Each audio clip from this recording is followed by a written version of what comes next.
Yang saya hormati Ibu Pimpinan Majelis Ta'lim Virtual Amal Insani, Ibu Ustazah Ai Judia Fahmi SPDI. Yang saya hormati para narasumber, Ibu Dr. Hajah Yuminah RMASI. Beliau adalah dosen UIN Syarif Hidayatullah Jakarta dan juga sebagai pengurus Pusat Majelis Dai Kebangsaan Kemendag RI. Yang saya hormati pula Ibu Wardatul Ilmiah MPDI. Beliau adalah dosen Universitas Universitas Sultan Agung Tirtayasa dan juga sebagai Dewan Penasehat IDRI Banten. Ya, dan yang saya hormati pula Ibu Munimatun Nafiah SAG. Beliau adalah sebagai pengurus wilayah Fatayat NU Provinsi Jawa Barat.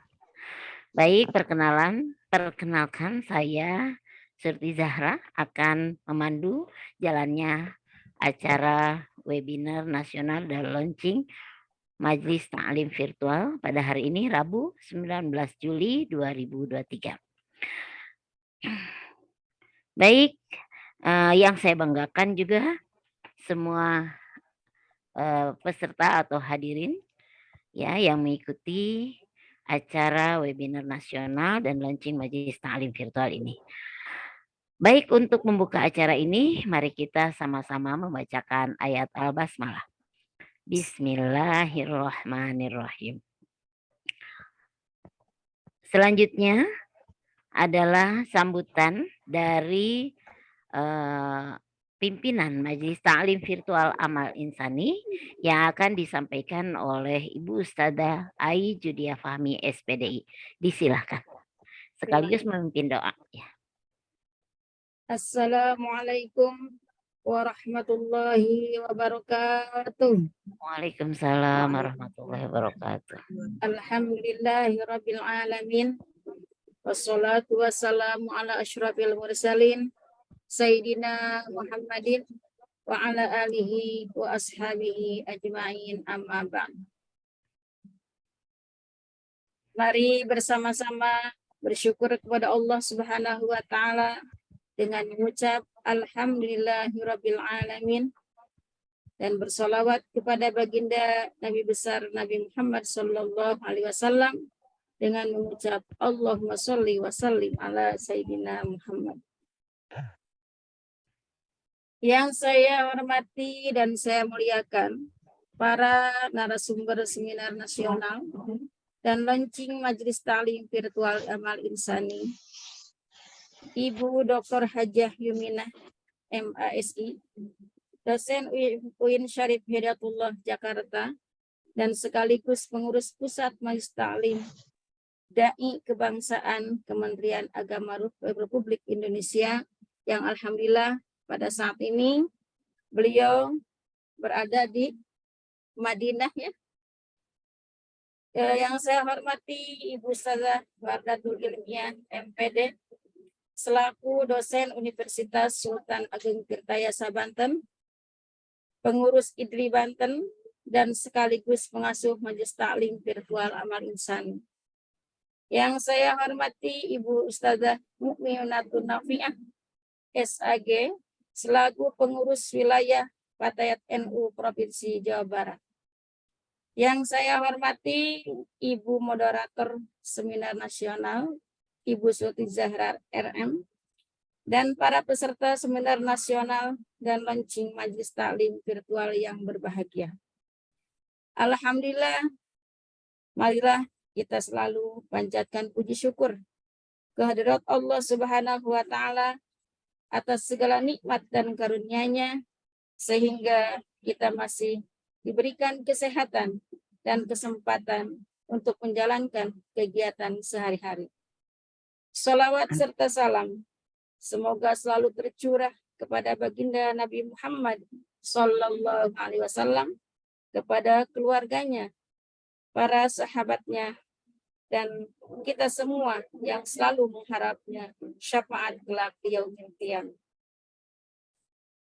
Peserta seminar yang saya hormati, izinkan saya menyampaikan beberapa hal terkait dengan kegiatan seminar nasional yang dirangkai dengan launching Majelis Ta'lim virtual siang hari ini. Pertama, bahwa kegiatan launching Majelis Ta'lim virtual yang bertepatan Tahun Baru Hijriah 1445 ini merupakan sebuah program dari Amal Insani Foundation dalam rangka memenuhi kebutuhan masyarakat akan hadirnya sebuah majelis kajian, majelis ilmu yang dikhususkan untuk menjangkau masyarakat secara luas. Selama ini kita melihat bahwa antusiasme masyarakat untuk mengikuti majelis taklim secara konvensional sungguh sangat besar dan sangat tinggi partisipasi masyarakat, khususnya bagi para kaum ibu.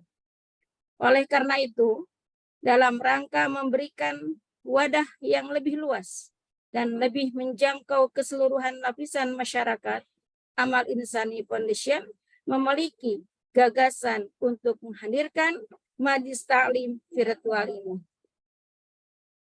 Adapun misi dari majelis taklim virtual ini adalah membangun masyarakat yang beriman dan bertakwa kepada Allah Subhanahu wa taala dan memberi manfaat bagi pengembangan pendidikan ilmu agama secara kafah. Dari misi yang dijalankan, yang insya Allah akan dijalankan, yaitu satu, melaksanakan pembinaan masyarakat melalui pendidikan keagamaan secara berkelanjutan. Yang kedua, melaksanakan silaturahim atau silaturahmi di antara majelis taklim yang ada. Tiga, melaksanakan kegiatan sosial kemasyarakatan yang bermanfaat bagi sesama. Bapak, Ibu yang saya hormati, visi dan misi tersebut insya Allah dapat dilaksanakan secara daring atau online melalui media Zoom meeting.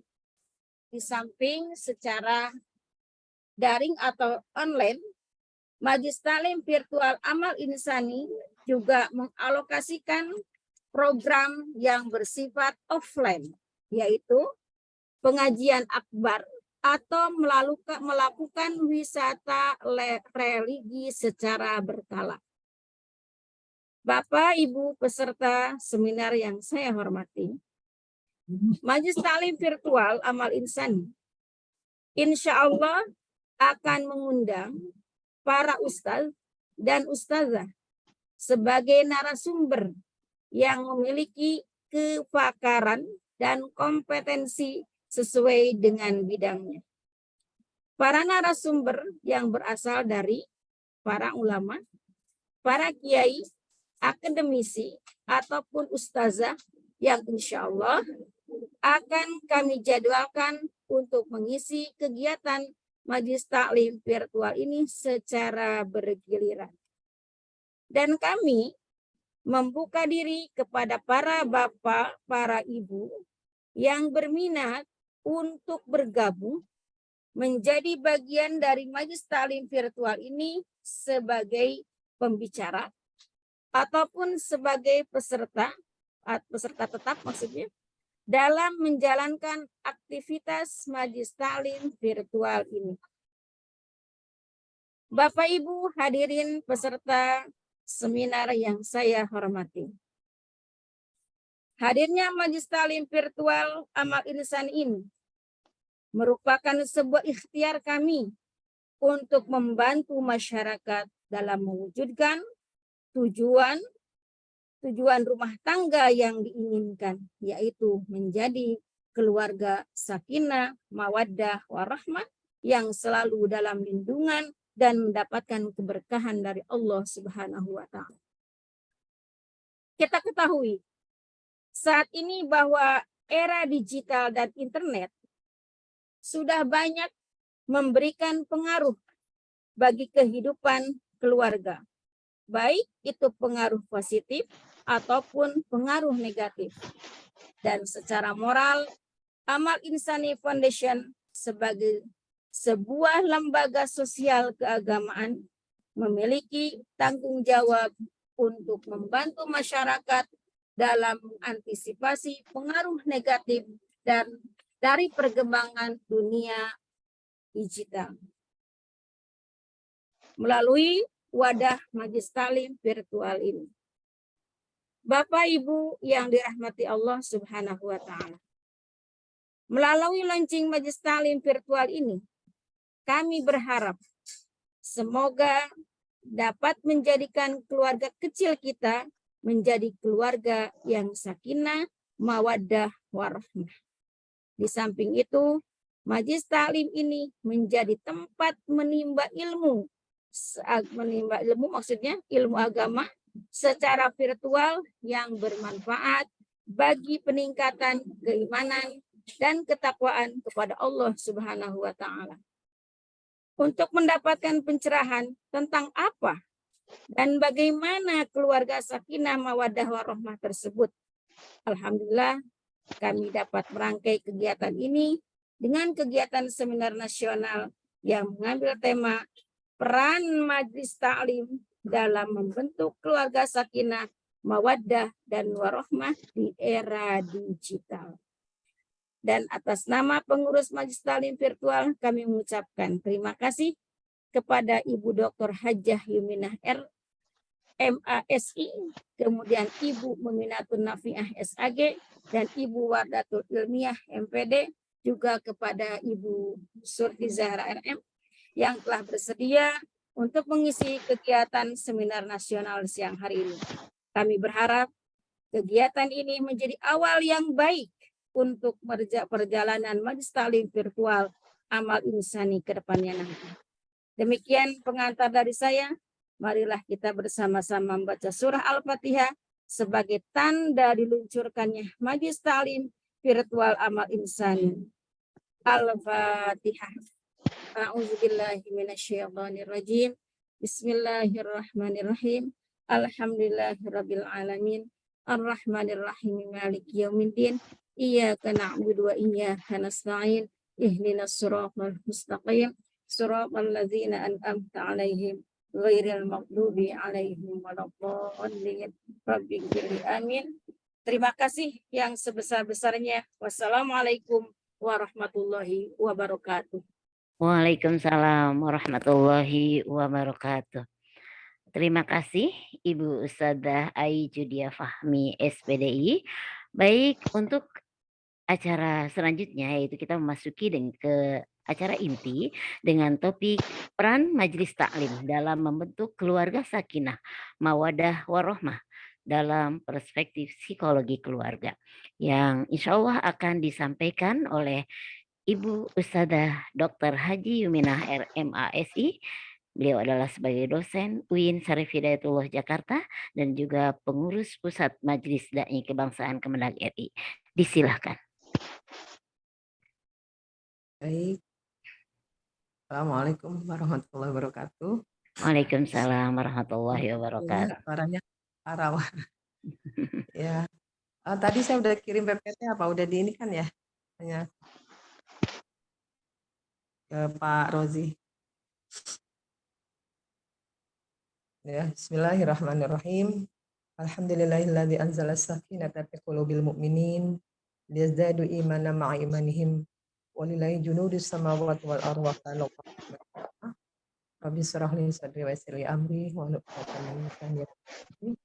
Allahumma shalli ala sayyidina Muhammad wa ala sayyidina Muhammad. Yang terhormat Ustazah Ustazah Siti Zahra ya, Ustazah Wardatul Ilmiah. Berkita ada Ibu Nafiah, Ustazah siapa lagi nih? Semua para asatizah yang hadir dalam ruang Zoom ini. Bapak Rozi selaku yayasan dari Amal Insani. Alhamdulillah hari ini saya dapat silaturahim dari Madinah. Mohon maaf sebelumnya jika suara saya ataupun kurang maksimal, dan nanti juga mungkin saya akan undur lebih dahulu karena ada beberapa kegiatan yang hampir bersamaan. Jadi mohon ridhonya, mohon keikhlasannya. Alhamdulillah hari ini kita melakukan taklim virtual ya, dan sekaligus launching dari Majelis Taklim Virtual Amal Insani.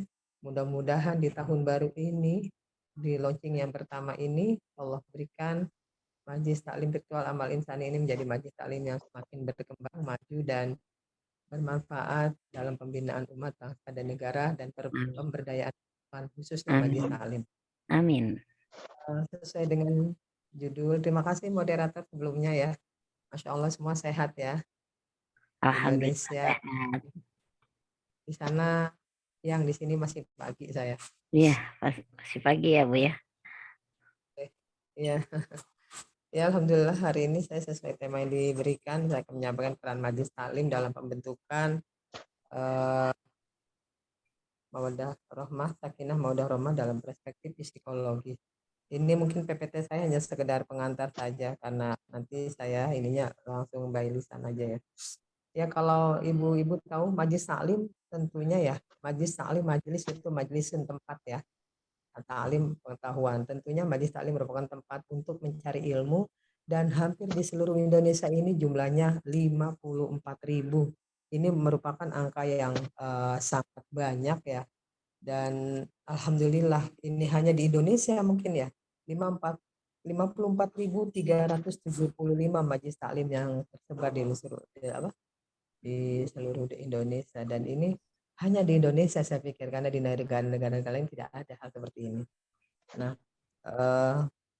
dengan modal kekuatan struktural sosial ini bagi bangsa Indonesia tentunya menjadi aset yang sangat besar, khususnya bangsa Indonesia, apalagi kaum perempuan ya, karena Anisaul Bilad ya, perempuan itu tiang agama. Kalau perempuannya bagus maka negaranya akan bagus. Maka ini menjadi aset yang sangat penting dan sangat kita pelihara maupun kita lestarikan apapun kegiatan yang ada di majelis taklim.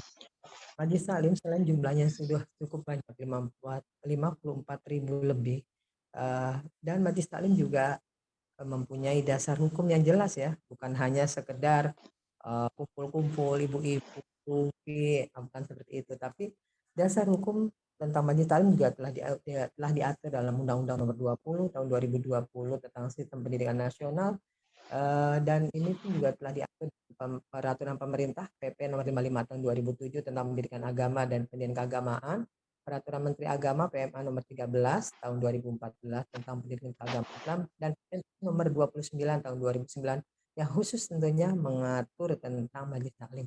Ini kabar baik dan sangat apresiasi kita buat pemerintah, ada aturan khusus yang mengatur tentang majelis taklim dalam PMA Nomor 29 Tahun 2011 tentang majelis taklim. Dan sekarang mungkin juga buat karena ini baru launching ya, mungkin bisa juga majelis taklim virtual Amal Insani ini membawahi beberapa majelis taklim agar kita tercatat dan terregistrasi dalam Kementerian Agama. Tentunya lembaga majelis taklim juga sekarang ini diwajibkan untuk terdaftar di Kementerian Agama dengan surat keterangan terdaftar atau SKT namanya ya.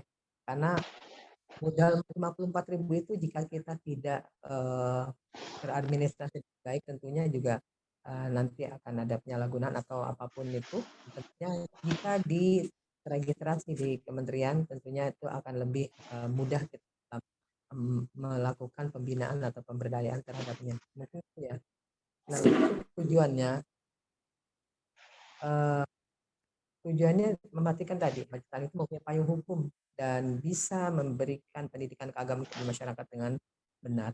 Kita tahu ya, majelis taklim mungkin di lingkungan ibu bapak semua pasti banyak ya, pokoknya rame aja. Majelis taklim itu paling ramai, ibu-ibunya juga paling semangat, disuruh beramal, bersosial, berbakti sosial atau apapun lah, pasti paling dulu dibanding bapak-bapak yang lain. Oh, ini modal sosial banget buat kita semua, apalagi kaum ibu ya, di tengah arus dekadensi moral, di tengah banyaknya gangguan mental, di tengah banyaknya kesehatan mental keluarga yang sudah mulai banyak. Artinya ini modal bagi kita dalam mengantisipasi ataupun membentengi kita atau keluarga kita akan agar menjadi keluarga yang sakinah mawaddah warahmah, dan tentunya jauh dari gangguan-gangguan kepribadian maupun gangguan lainnya. Nah, Majelis Taklim sebagai kelompok masyarakat yang menjalankan pendidikan keagamaan Islam dan formal sebagai sarana dakwah, tentunya lembaga pendidikan yang berbasis masyarakat yang berciri khas nilai-nilai Islam berbudaya lokal, local wisdom, yang dalam penyelenggaraan juga memiliki prinsip pendidikan dengan sistem terbuka dan prosesnya berlangsung sepanjang hayat ya Bu ya. Kita menuntut ilmu tidak ada batasnya. Long life education tentunya ya, sampai mati ya. Jadi ini tepat buat ibu-ibu karena kasih sayang ibu pada anak sepanjang masa ya, tidak ada batasnya. Nah, melalui Majelis Taklim ini tentunya Majelis Taklim yang memberikan pembelajaran praktis ya, membina mental spiritual dan sosial dan kemasyarakatan. Pembinaan mental spiritual ini penting bagi tadi keluarga kita ya, keluarga, dan pasti keluarga kita punya masalah dengan masing-masing masalahnya, dan tentunya perlu solusi untuk jalan keluarnya. Misalnya sekarang kita ibu, mungkin kita baru saja menghadapi COVID ya, di mana mungkin gangguan mental itu banyak. Saya nggak ngerti, pasti saya yakin pasti semua mengalami hal ini. Anak-anak yang cemas, tingkat kecemasan yang tinggi, ibu-ibu juga tingkat kecemasan yang tinggi, ketakutan yang tinggi terhadap hal-hal yang akan terjadi pada keluarganya. Karena disinilah peran dan fungsi Majelis Taklim bagaimana mengcounter hal-hal tersebut tentunya. Ketika rasa cemas itu datang, gangguan mental itu datang, depresi kemarin juga angkanya sangat tinggi ya, karena orang semua pasti semua dihantui rasa takut, dihantui rasa cemas yang begitu dalam, dihantui rasa takut mati, takut terkena COVID ataupun lainnya, ataupun takut miskin, ataupun takut ekonominya ambruk, keluarga yang semula kerja tidak kerja. Nah, ini menjadi tantangan tersendiri bagi kita, apalagi terutama ibu-ibu Majelis Taklim yang harus mengatur dengan ketat keuangannya di saat kondisi suaminya nggak bekerja, ataupun di saat suaminya kemarin kondisi COVID banyak yang nganggur karena harus bekerja di rumah. Nah, ini berefek pada psikologis keluarga maupun anak-anak. Nah, bagaimana membina mental spiritual? Tentunya inilah peran Majelis Taklim begini begitu besar, karena ibu-ibu yang memang rutin ke Majelis Taklim, meskipun Majelis Taklimnya kemarin misal secara live mungkin di open, tapi secara virtual tetap berjalan. Bahkan mungkin di saat kondisi COVID itu lebih marak dan lebih masif ya, melalui Zoom ataupun di dunia lainnya. Nah, hal ini tentunya bisa membackup ya kita ataupun ibu-ibu dalam menghadapi dalam menghadapi gangguan mental, baik mental keluarga, anak maupun ibu-ibu sendiri yang mengalami hal ini. Inilah pentingnya peran dan fungsi Majelis Taklim dalam hal ini. Nah, selain itu juga kita bisa membantu pemerintah dan mendukung kebijakan religius toleran dan harmoni. Ya, sekarang kita tahu ya kehidupan di masyarakat kita, mungkin kita lihat banyak sekali ya bagaimana orang yang radikal, yang intoleran, ataupun harmonisasi yang kurang antara satu sama lain. Hal ini penting karena ketika orang intoleran juga atau radikal, orang itu juga kita anggap mengalami gangguan dalam hal misal entah pemikiran atau hal lainnya. Hal ini tentunya perlu diluruskan untuk agar kita mempunyai cara berpikir yang sehat dalam hal apapun. Selain itu juga wadah pemberdayaan ekonomi umat. Ya, kita tahu sendiri ya, ibu-ibu sekarang kreatif banget ya. Di Madrid itu ibu-ibu yang jualan, ibu-ibu yang sambil mengaji, sambil berjualan, sambil mengaji juga sambil bisnis ya. Nah, ini banyak sekali ya. Nah, di sini wadah pemberdayaan ekonomi ibu Majelis Taklim ini tentunya apa? Juga untuk mensejahterakan keluarganya dan lingkungannya. Otomatikally ketika orang sejahtera lahir maupun sejahtera batin, ini juga akan meningkatkan imun dan meningkatkan kesehatan pribadi maupun keluarganya. Selain itu juga perannya di sini penguatan aspek toleransi, aspek budaya, literasi, keagamaan, dan nilai kebangsaan. Ya, Di dalam majelis taklim ibu-ibu banyak sekali diajari literasi keagamaan. Ibu-ibu diajarkan fikih, diajarkan akidah, diajarkan sebagainya. Yang mungkin kurikulumnya mungkin kalau dibandingkan dengan kuliah mungkin lebih dari S1 ya. Karena sepanjang masa dan tidak ada henti-hentinya ketika itu untuk melakukan edukasi. Jadi ini penting, alhamdulillah inilah majelis taklim karena penguatan aspek literasi keagamaan dan nilai-nilai kebangsaan diajarkan dalam komunitas majelis taklim tersebut. Dan ini penting karena dengan mengetahui literasi keagamaan secara menyeluruh, tentunya ibu-ibu juga mempunyai pemahaman yang sangat komprehensif terhadap nilai-nilai keagamaan, dan juga ibu-ibu tentunya bisa mempunyai jiwa yang sehat ketika orang misal cemas tadi mendapatkan siraman rohani ataupun penjelasan tentang keagamaan, solusinya dan lain sebagainya. Tentunya ini juga membuat ibu-ibu sehat dan ibu-ibu menjadi berdaya lagi. Mohon Dan maaf selain itu layarnya Pak nggak tampil Pak. nggak apa-apa. Layarnya nggak Selain itu tampil. juga merupakan persaudaraan sesama umat seagama, memelihara persaudaraan sebangsa tanah air, serta mengembangkan persaudaraan kemanusiaan. Kita ketahui ya, dengan ibu-ibu kumpul di majelis taklim biasanya pasti terjalin erat silaturahimnya. Pasti ibu-ibu kalau nggak ketemu tuh pasti pada kangen ya. Ada yang sakit biasanya dijenguk dengan saweran, ada yang berduka biasanya didatangi, ditaziahi. Nah ini kan persaudaraan akan terpelihara terus di antara komunitas itu, dan ini sebetulnya modal sosial yang sangat baik dan sangat bagus untuk terus dikembangkan dan dipertahankan. Nah dengan orang ketika kita merasakan kemarin bagaimana ketika kehidupan kita kemarin teralienasi ya, hidup kita kemarin tersekat karena kondisi COVID. Kita banyak di rumah. Bagaimana kondisi ibu-ibu ketika banyak di rumah? Pasti ibu-ibu merasa bingung, boring, jenuh. Menimbulkan hal ini akan menimbulkan. Terima kasih Pak. Oke, terima kasih. Mengalami kejenuhan biasa ketemu orang nggak ketemu. Wah, apalagi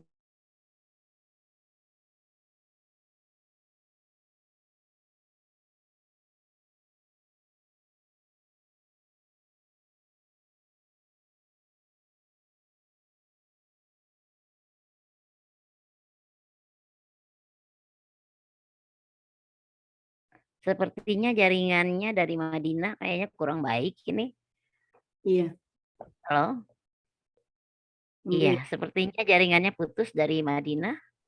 gangguan kita baik secara psikologis. Baik. Kalau kita lihat Al-Quran, tentunya di Al-Mujadalah ayat 11, ibu-ibu pasti udah paham nggak kalau aktivis majelis taklim ya. Ya lazim tafassahu fil majalis tafsahu ya sahillahu lakum idza kala syuzu fansyuzu ya fa'illahu alladziina amanu minkum walladziina utul ilma darajat. Tentunya ketika kita berlapang-lapang dalam majlis, maka Allah juga akan mengangkat derajat kita. Makanya di Al-Qur'an pun dikatakan hal yastawil ladzina ya'lamuna wal ladzina la ya'lam, samakah orang yang berilmu dan tidak berilmu? Pasti sangat beda. Ibu-ibu yang di majlis taklim dengan yang tidak pasti beda dalam hal implementasi ataupun pemahaman keagamaan. Bukan berarti yang tidak di majlis taklim tidak paham. Ilmu itu banyak aspeknya ya, ada nilai ilmu keagamaan, ada ilmu umum dan lain sebagainya. Tentunya ketika di luar dia mempelajari ilmu lain dan di majlis taklim dia mempelajari hal keagamaan juga akan menjadi match dan menjadi komprehensif keilmuannya, dan ini penting buat buat pembinaan maupun buat bekal ibu-ibu dalam memelihara ataupun mengayomi ataupun mendidik anak-anaknya agar keluarganya menjadi keluarga sakinah mawaddah warahmah. Ini tentunya penting bagi kita, apalagi Amal Insani Foundation ini merupakan majelis taklim virtual baru yang mungkin tentunya program-programnya nanti diharapkan bisa sampai ke grassroots, dan bagaimana pemberdayaan perempuan ini baik dalam aspek psikologis, aspek ekonomi, aspek budaya bisa menyeluruh dan bisa mengena ke masyarakat, dan mungkin bisa membantu pemerintah dalam hal pemberdayaan perempuan dalam berbagai aspek. Ini saya apresiasi sekali ya untuk Pak Rozi dan para segenap yayasan yang telah mengembangkan ini dan mempelopori majikan virtual ini. Semoga kedepannya lebih bagus, program-programnya pun lebih bisa dalam pemberdayaan perempuan. Dan ini sesuatu yang sangat bagus karena meskipun kita tahu ya di Indonesia ini banyak sekali komunitas ataupun organisasi yang membawahi atau mewadahi majelis taklim. Kalau kita lihat sekarang ada PKI.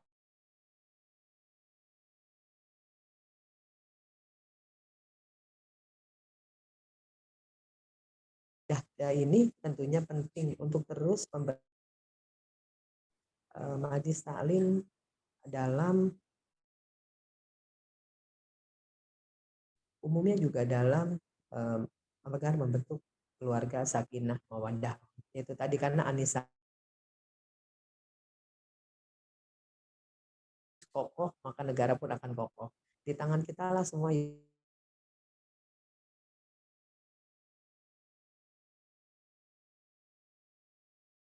Juga kita bisa menghasilkan keluarga-keluarga yang sehat dalam perspektif psikologis, keluarga yang terhindar dari berbagai macam gangguan kepribadian dan gangguan lainnya. Tentunya ini menjadi aset bangsa yang sangat bagus ketika kita mempunyai al-aqlus salim fil jismi salim. Kita juga semua mengalami hal ini karena tadi adanya pembinaan, adanya pengayoman,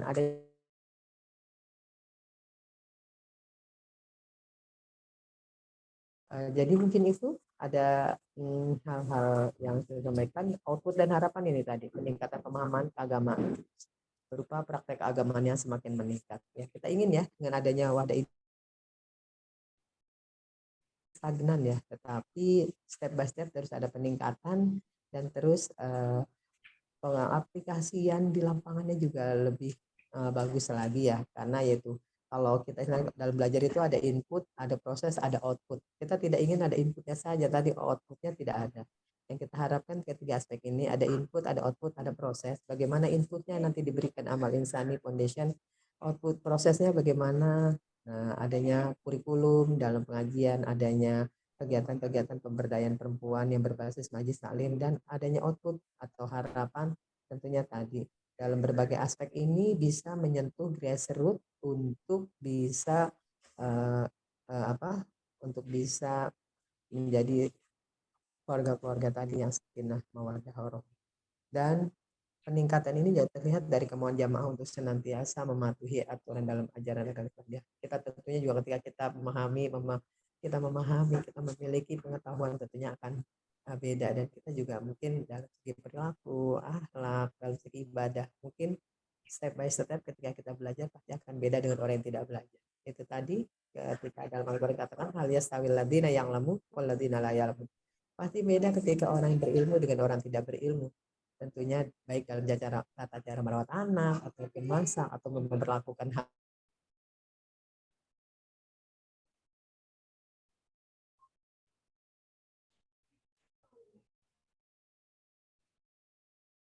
matur nuwun. Baik, terima kasih Ibu Ustazah Yumina RMASI.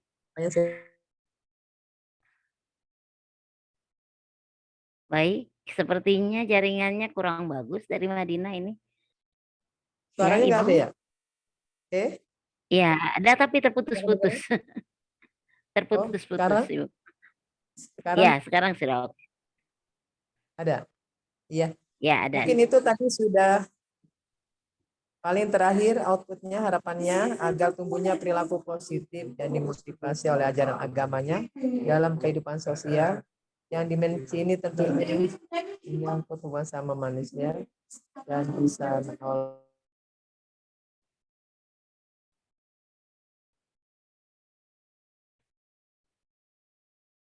Terputus lagi, Ibu punten. Jaringannya kurang baik sepertinya karena Ya. Dan saya cukup sekian. Wassalamualaikum warahmatullahi wabarakatuh. Waalaikumsalam warahmatullahi wabarakatuh. Terima kasih Ibu Sada. Baik, untuk nanti acara sesi tanya jawab nanti kita akan beri sesi di akhir acara. Kemudian kita lanjutkan dulu dengan topik berikutnya, dengan topik membangun fondasi keluarga yang kuat melalui Majelis Taklim yang akan disampaikan oleh Ustazah Waratul Ilmiah MPDI. Beliau adalah dosen Universitas Sultan Ageng Tirtayasa dan juga Dewan Penasehat IDRI Banten. Disilahkan Ibu Waratul.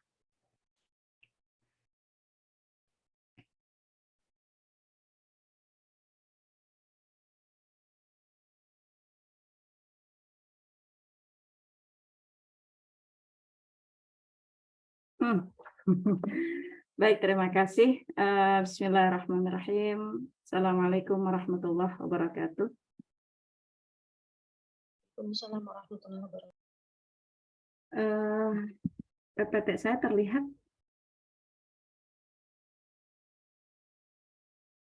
Sudah Bu, sudah ada. Baik, terima kasih. Bismillah, alhamdulillah, wali ni'matillah, la haula wa la quwata illa billah, amma ba'du. Rabbi shrah li sadri wa yassir li amri wahlul 'uqdatam min lisani yafqahu qawli. Alhamdulillah, segala puji bagi Allah yang telah memberikan nikmat kepada kita pada siang hari ini sehingga kita masih bisa melakukan aktivitas sebagai bukti bahwa kita ini tanda orang yang bersyukur kepada Allah Subhanahu wa Ta'ala. Karena sejatinya rasa syukur yang kita panjatkan itu tidak cukup dengan hanya mengucapkan alhamdulillah, tetapi harus juga diiringi dengan aktivitas-aktivitas yang memang memberikan dampak atau kontribusi yang bagus, yang positif terhadap agamanya Allah Subhanahu wa Ta'ala. Karena kata para sahabat gini, fakullu ni'matin, setiap kenikmatan la tuqarribuhu ilallah, yang tidak mendatangkan atau mendekatkan diri kita kepada Allah, baliyatun. Sungguh nikmat itu bukan nikmat pada sesungguhnya, tapi dia adalah sebuah bencana, begitu. Jadi alhamdulillah pada siang hari ini yang diprovokatori, yang diprovokatori oleh Majelis Taklim Virtual Amal Insani, ya. Alhamdulillah pada hari ini kita bisa bersilaturahim di media Zoom pada siang hari ini. Sholawat beriring salam senantiasa kita curah limpahkan kehadirat junjungan alam Nabi besar Muhammad Sallallahu Alaihi Wasallam kepada keluarganya, sahabatnya, tabi'in, tabi'in hingga kepada kita selaku umatnya ila yaumil qiyamah nanti. Amin amin ya rabbal alamin. Sebelumnya saya ucapkan terima kasih kepada Mbak Zahra ya sebagai moderator kita pada siang hari ini. Sehat Mbak? Alhamdulillah sehat. Beliau ini rekanan kami juga di IDRI Banten ya, Masya Allah, mudah-mudahan sehat selalu. Ibu pembicara kita, Ibu Yuminah Rahmah yang ada di Madinah sana, subhanallah ya. Ini luar biasa ini, walaupun di Madinah tetap menyempatkan diri untuk bisa bergabung di acara Majelis Taklim virtual ini. Mudah-mudahan beliau sehat selalu di sana. Kemudian ada satu lagi pemateri kita itu dari Fatayat NU. Siapa itu? Ibu Mun'im, kalau nggak salah ya. Ibu Mun'imatun, mana itu? Ibu Mun'imatun, ya kalau nggak salah itu yang dari mana tuh? Mun'imatun Nafi'ah. Ya, Mun'imatun Nafi'ah dari sini ya, dari Fatayat NU. Ya, dari Fatayat. Iya, Fatayat NU Provinsi Banten. Provinsi Banten, bukan Banten, Jawa Timur apa Jawa Barat? Oh iya, maaf, Jawa Barat ya. Jawa Barat. Aduh, saya nggak baca provinsinya, maaf ya.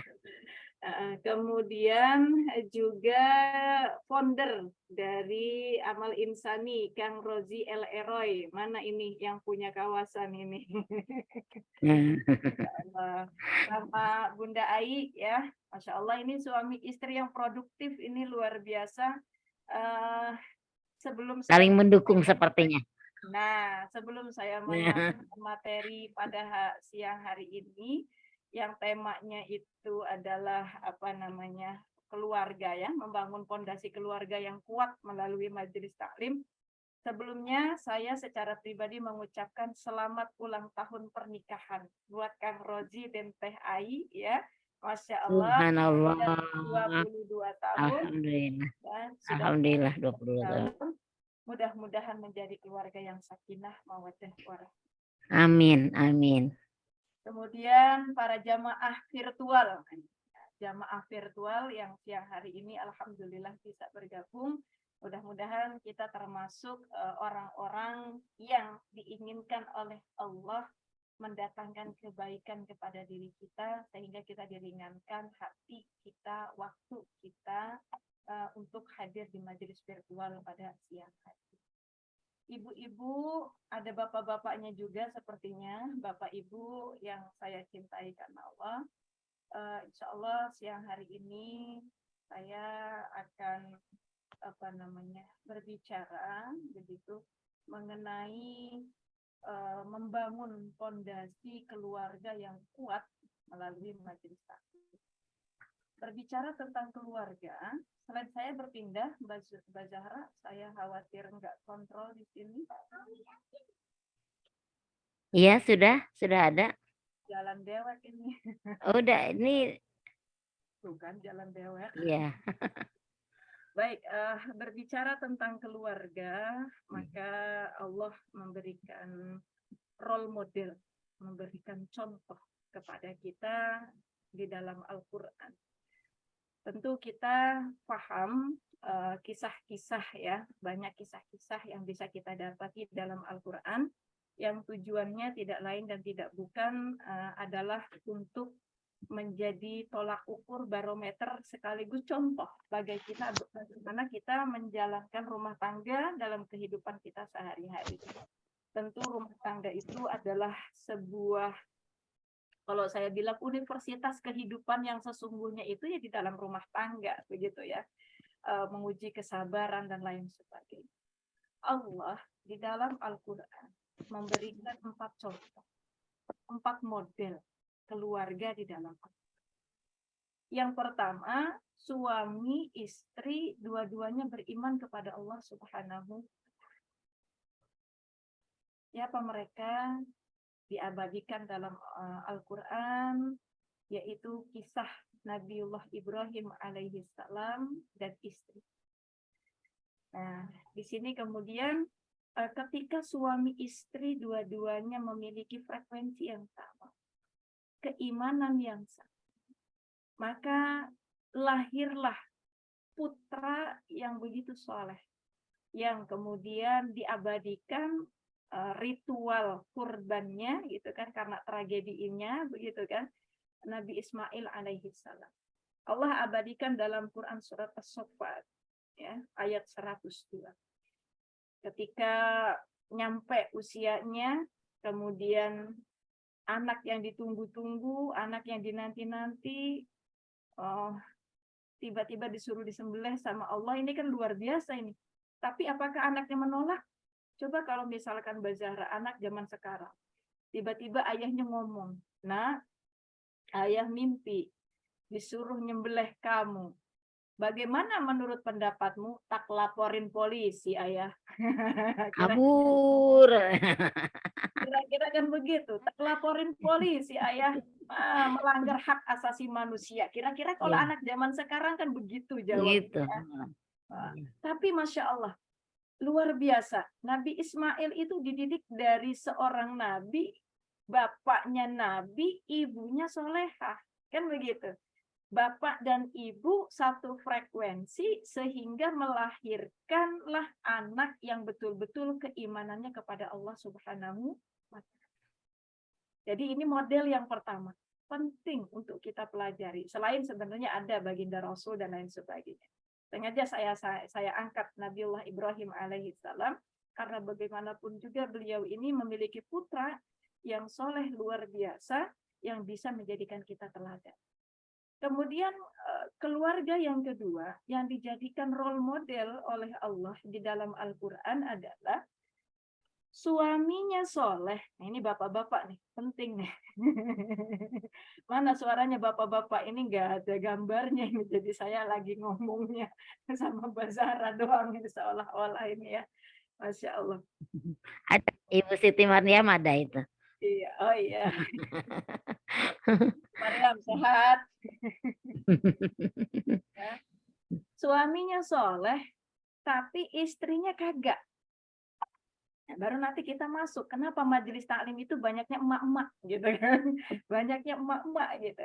Kita ambil dulu dari pelajaran ini. Suaminya soleh, tapi kemudian istrinya tidak solihah, begitu kan ya? Maka lahirlah seorang anak yang juga frekuensinya itu mirip banget sama ibunya. Anaknya Nuh itu enggak ke bapaknya, tapi ke ibunya. Kenapa? Karena nanti ada kaitannya dengan materi yang ketiga. Bagaimanapun juga ibu itu jadi madrasah pertama bagi anaknya. Itulah mengapa saya itu senang ya, walaupun kadang-kadang miris gitu kalau ngelihat majelis taklim bapak-bapak itu sepi gitu kan.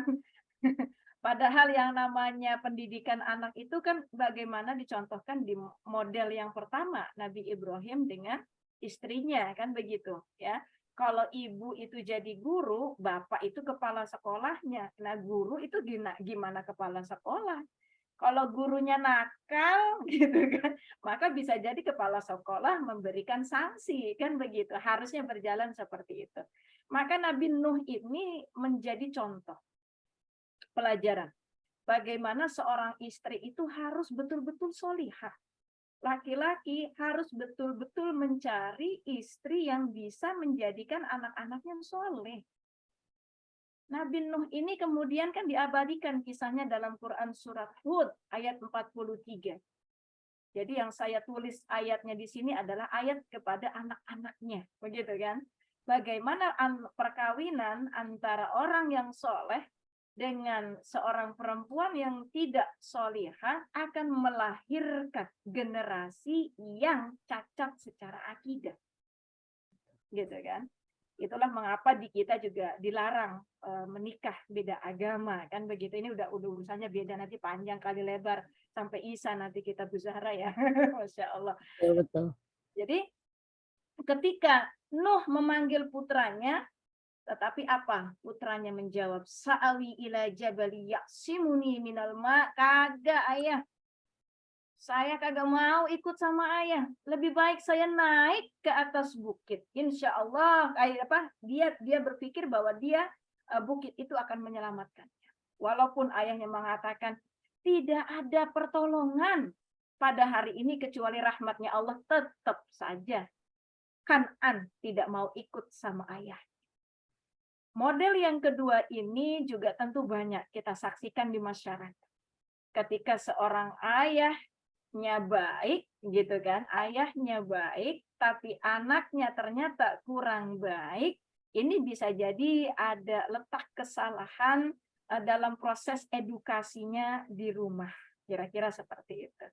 Kemudian ini role model yang ketiga. Ini yang beda nih. Kalau yang kedua tadi ayahnya soleh, istrinya tidak soleh, tapi kisah yang ketiga ini memberikan gambaran kepada kita bagaimana ketika istrinya itu sangat solihah, walaupun bapaknya Fir'aun. Ya Allah, punya suami Fir'aun gitu kan. Kalau ibu-ibu punya suami galak, ya, ini Asiyah binti Muzahim bersuamikan Fir'aun. Saya nggak perlu bercerita bagaimana Fir'aun di majelis yang mulia ini. Ya, Masya Allah. Ini bapak dan ibu asuh ya. Karena yang diasuh sama Fir'aun dan Asiyah binti Muzahim tidak lain dan tidak bukan adalah Nabi Musa alaihissalam. Ya, tapi bagaimanapun juga, walau bukan terlahir dari Asiyah binti Muzahim, kalau kita mengikut teori tabula rasa, kan begitu, atau dalam hadisnya kullu mauludin yuladu alal fitrah, ya kan, anak lahir dalam kondisi suci, pendidikan, edukasi yang benar dari seorang ibu yang baik akan menjadikan anak yang ada dalam pengasuhannya itu menjadi baik juga. Ini Asiyah binti Muzahim ini kan luar biasa ya. Suaminya Fir'aun. Pada saat itu bayi dibunuh-bunuh, tapi bisa merayu kan begitu atas izin Allah. Dan ibunya Nabi Musa itu ditenangkan. Makanya dikisahkan dalam Quran surat Al-Qasas ayat 7, jangan takut. Jangan takut kepada ibunya Musa itu, jangan takut, kata Allah. Wa auhayna ila ummi Musa. Jangan takut. Kami akan kembalikan putramu dan dia menjadi seorang yang mursalin. Ini contoh yang ketiga. Ya, contoh yang ketiga.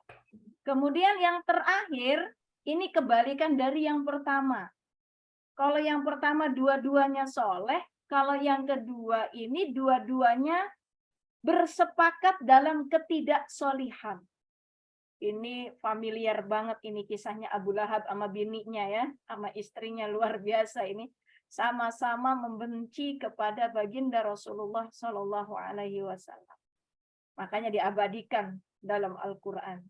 Jadi kalau suami istri dua-duanya soleh bakal jadi keluarga sebagaimana Ibrahim, sebagaimana keluarganya Nabi Muhammad. Kalau dua-duanya enggak soleh, maka jadi contoh menjadi Abu Lahab alaihi salam. Abu Lahab ya, Masya Allah. Abu Lahab, laknatullah, Masya Allah. Jadi, kalau ditanya, Mbak Zahra, mau role model yang mana nih? Yang pertama, yang kedua, yang ketiga, apa yang keempat? Pasti nomor pertama. Pastinya Pasti yang pertama, Ustazah. Oh, yang pertama ya, tapi Nabi Ibrahim bininya 2, gimana tuh? Ya. Gimana tuh? Ustazah gimana Ustazah? Jangan sampai ibu-ibu berkata kalau kayak begitu mendingan Fir'aun, saya jadi Asia. Masya Allah. Ya, tapi bagaimanapun juga Nabi Ibrahim tetap akan menjadi contoh yang baik untuk keluarga kita. Ya, kita sebagai seorang perempuan tentu harus bisa menjadi lokomotor, begitu ya, penggerak utama bagaimana keluarga itu tegak dan utuh supaya anak-anak kita juga menjadi anak-anak yang sehat secara jasmani juga sehat secara rohani. Ini model keluarga di dalam Al-Quran. Selanjutnya, berbicara tentang berbicara tentang rumah tangga, ya. Berbicara tentang rumah tangga, kadang kita ini sudah berpuluh-puluh tahun, belasan tahun, begitu kan?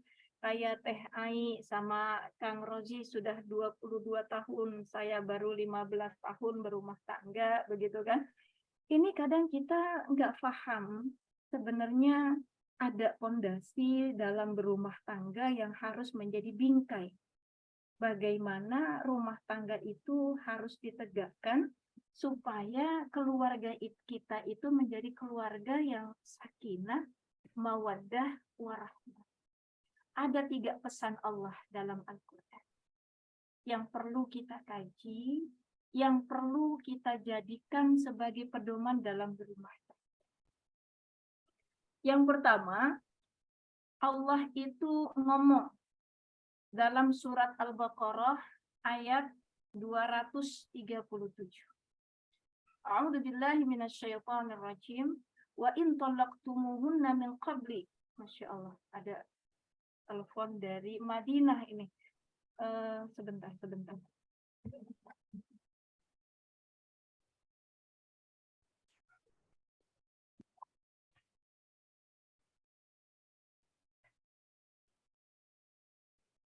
Punten Mbak Zahra, orang tua masih di Madinah, bareng sama Bu Yuminah ini, saya WA dulu biar nanti saya. Oh iya, subhanallah. Baik, terima kasih, mohon maaf. Orang tuanya siapa? Bapak Jahidin, Ibu Mapsulah, ibu saya masih di Madinah, Ibu. Oh gitu. Seperti di Madinah posisinya, insya Allah hari Sabtu Kenapa? malam pulang. Gimana Ibu? Kenapa, Bu? Ya, ya. Masih di Madinah bareng sama Bu Yuminah ini. Orang tua saya masih di Madinah di sana. Alhamdulillah. Saya udah 3.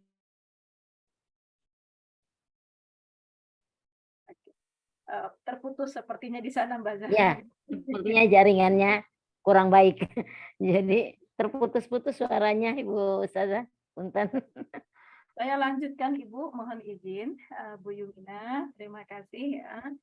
Allah itu nitip pesan sama kita yang supaya kita ini menjalankan kehidupan itu sesuai dengan maunya Allah, bukan maunya kita, gitu loh. Supaya kita ini rumah tangganya bisa menjadi rumah tangga yang sakinah, mawaddah, warahmah.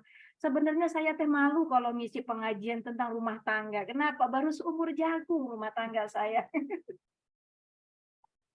Ya. Harusnya Pak Rozi kali ya, yang sudah 22 tahun. Harusnya yang lagi ulang tahun Ya, pernikahan. betul. Masya Allah. Baik, ada fondasi yang pertama yang Allah pesankan kepada kita. Yang pertama itu ada dalam surat Al-Baqarah ayat 237. Dalam penggalan ayatnya Allah berfirman, A'udzubillahi minasyaitonirrajim, wa la tansawul fadla bainakum. Jangan lupakan kebaikan di antara kalian. Mbak Zahra dan ibu-ibu jamaah yang lain, kalau kita perhatikan kalimat yang begitu indah ini, jangan lupakan kebaikan di antara kalian. Allah sisipkan dalam surat Al-Baqarah ayat 237, justru di dalam ayat yang berbicara tentang tolak. Tentang talak, tentang perceraian. Apa sebenarnya yang ingin Allah sampaikan kepada kita? Allah ingin nyampaikan sama kita yang namanya rumah tangga itu mesti ada hiruk pikuknya. Mesti ada ujiannya. Mesti ada masalahnya. Enggak ada manusia itu yang sempurna. Ada enggak? Enggak ada. Baginda Rasul aja pernah salah kok. Langsung ditegur, ya kan, abasa wa tawalla itu begitu ya. Jadi ketika rumah tangga berada dalam ujung tanduk, ya, berada dalam ujung tanduk yang mengakibatkan keinginan untuk bercerai, kan begitu. Setelah melewati proses yang begitu panjang, yang ingin Allah sampaikan sama kita justru bukan mengingat akan kekurangannya, tapi justru Allah menggarisbawahi di ujung ayat tolak itu sangat indah. Wala tansawul fadla bainakum. Jangan lupakan kebaikan di antara kalian. Kebaikan pasangan tentunya ya, Bu Ustazah. Nah, kebaikan pasangan kita. Nah, makanya di dalam kitab Uqudurul Zain itu kan diterangkan, siapa sih yang sering lupa kepada kebaikan? Itu banyaknya perempuan. Makanya di majelis taklim banyaknya wadon, perempuan. Begitu ya. Karena di sana perempuan itu memang kita ini sangat mudah karena tadi perempuan itu lebih mengedepankan kepada perasaan bukan logika. Pagi kita mengucapkan I love you ayang beb, Masya Allah, sehat-sehat ya ke kantor, baik-baik. Nanti jangan lupa pulang-pulang beliin martabak ya. Pulang kagak beli martabak, udah itu mukanya bimoli, bibir monyong 5 senti. Masya Allah. Padahal suami kita itu luar biasa, sudah baik sama kita. Pergi dia pagi mencari nafkah untuk kita, untuk anak-anak kita, kan begitu. Dia kemudian rela meninggalkan ibunya, kan seperti itu, ya kan? Membawa kita anak orang lain, menafkahi kita yang tadinya bukan siapa-siapa. Karena misakon ghalido, karena janji yang sangat berat itu kepada Allah Subhanahu wa Ta'ala, jadilah suami-suami kita yang selalu setia, yang ada di samping kita itu. Maka kata Allah, kalau kamu rumah tanggamu dirundung masalah, kebaikannya, bukan kesalahannya. Wala tansawul fadla bainakum. Jangan lupakan kebaikan di antara kalian. Ini pesan Allah yang pertama. Iya. Ya. Punten Ustazah, waktunya udah lebih 5 menit ini. Oh gitu. Ya, waktu Ustazah sampai 14.20. Oh gitu. Asik memang ya. Kemudian yang kedua, pesan Allah yang kedua itu tercantum dalam Al-Baqarah ayat 187. Bahwa pernikahan itu, berumah tangga itu adalah seperti pakaian. Pasangan kita itu seperti pakaian. Nah, fungsi pakaian itu menutupi aurat, menutupi aib. Jadi kata Allah, kalau punya masalah cukup selesaikan berdua, ngadu sama Allah. Nggak perlu ngadu sama manusia. Kenapa? Karena kalau kita sudah banyak ngadu sama manusia, terlalu banyak otak atau pemikiran dari manusia, justru masalah kita itu kagak beres-beres karena terlalu banyak pertimbangan. Iya, tuh. Cukup ngadu sama Allah karena pasangan kita adalah pakaian bagi kita. Saya agak percepat Mbak Zahra. Dan yang terakhir, fondasi berumah tangga, pesan Allah di dalam Al-Quran adalah dalam Quran surat An-Nisa ayat 19. Fa in karihtumuhunna fa asa an takrahu syai'an wa yaj'alallahu fihi khairan katsira. Sabar. Kalau kita ada ketidaksukaan terhadap pasangan kita, sabar dan pahami bahwa pasti ada kebaikan di dalam atau di balik ketidaksukaan. Jadi 3 ayat ini harus menjadi fondasi di dalam kita berumah tangga. Kalau ada masalah, ingat kebaikannya. Dan ingat, jangan pernah mengumbar masalah kita, karena bagaimanapun juga pasangan kita adalah pakaian kita. Dan yang terakhir, kalau ada sesuatu yang tidak kita suka kepada pasangan kita, itu tidak lain dan tidak bukan ada kebaikan di balik itu. Ini saya lanjut atau cukup Mbak Zahra? Cukup karena mungkin ada topik yang lainnya menanti ya. Punten. Ya. Tadi saya lupa nanya. Mungkin nanti bisa kita lanjutkan di lain kesempatan ini. Sebenarnya asik ini. Ya. Di akhir saya hanya ingin menyampaikan bahwa kualitas negara ditentukan oleh kualitas keluarga. Kualitas keluarga ditentukan oleh ibu yang solihah. Dan ibu yang solihah lahir dari majelis taklim yang berkualitas. Terima kasih. Keren. Waalaikumsalam warahmatullahi wabarakatuh. Terima kasih Ibu Ustazah Wardatul Ilmiah. Keren dan asik sekali.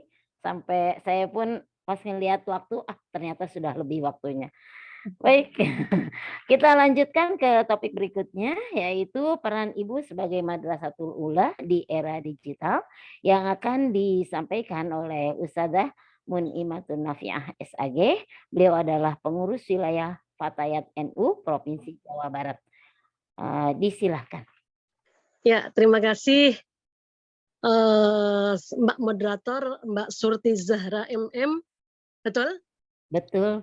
Ya, atas waktunya. Kemudian yang terhormat pimpinan Majelis Taklim Virtual Amal Insani, Teteh Ustazah Aijudiyah Fahmi SPDI yang tadi disampaikan oleh Ustazah Wardatul Ilmiah sedang mensyukuri, menikmati 23 tahun pernikahan yang luar biasa dengan Adindaku Muhammad Rozi El Eroy. Semoga keluarganya semakin sakinah, mawaddah, warahmah, wa maslahah. Amin. Allahumma amin. Amin ya rabbal alamin.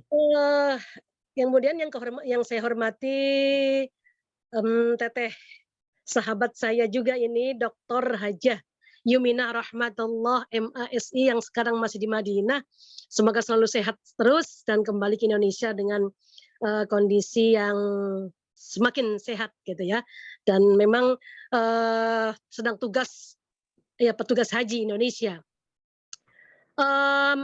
Ibu Wardatul Ilmiah yang saya hormati juga, yang luar biasa tadi menyampaikan